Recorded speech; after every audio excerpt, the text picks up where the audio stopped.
Le fait de tourner dans deux pays complique forcément les choses, mais j'aurais jamais imaginé que ce soit Blackie, le chien de la famille, qui nous pose autant de problèmes. Je vais le porter, tiens. Allez.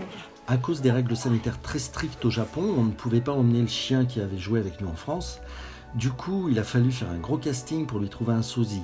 Mais comme la plupart des chiens au Japon sont minuscules, ça raccordait pas du tout avec celui que j'avais choisi. Bon, finalement, on en a trouvé un. Physiquement, c'était parfait, mais par contre, ils avaient des caractères diamétralement opposés.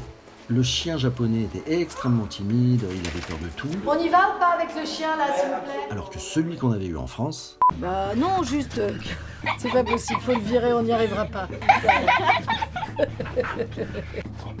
C'est pas possible. C'est dommage, j'adore ce chien.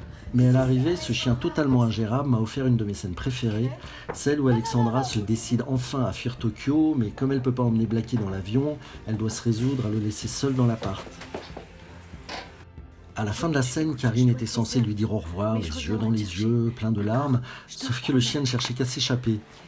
Du coup, c'était impossible pour Karine de jouer ça.